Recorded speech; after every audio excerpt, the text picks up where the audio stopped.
To illustrate my comments earlier that these changes are found across many sectors, this data is from a 2016 study of the activities of disability services organisations.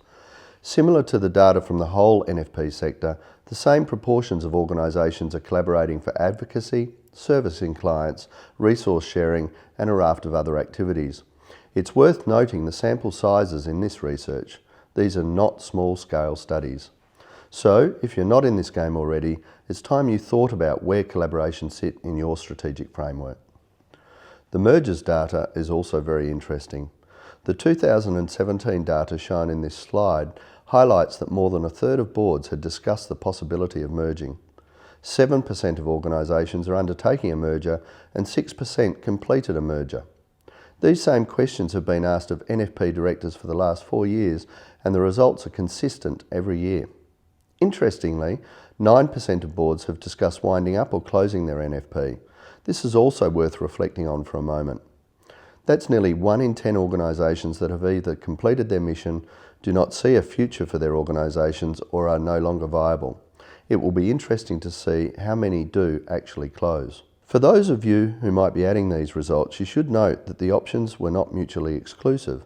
That is, some organisations discussing merger may also be discussing closure, particularly those that are struggling financially. For these 38% of organisations discussing merger, 20% stated they were between 75% and 100% likely to merge within the next 2 years, which adds up to about the same percentage of organisations merging each year. Let's now look at some data specific to disability services. The results were similar in regard to actual merger activity, but there was a slightly higher proportion of organisations discussing merger. For the disability services, we also asked about ceasing provision of disability services, but continuing with other services. 16% of organisations had considered this option. So why are disability service providers discussing undertaking mergers?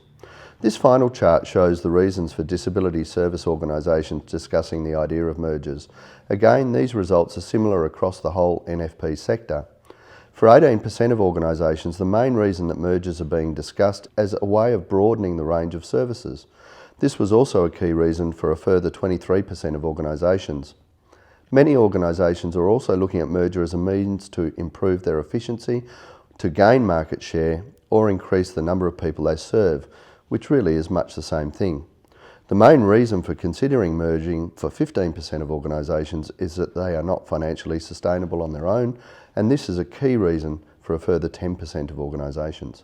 Individual CEOs are telling us a lot of things as part of this research. They're saying they're responding to government restructuring contracts and the way funding is provided, the way we need to be focused on individualised funding and person-centred care, and also in relation to survival for the organisation. If you're too small or too specific, sometimes there could be bad financial ramifications associated with that situation.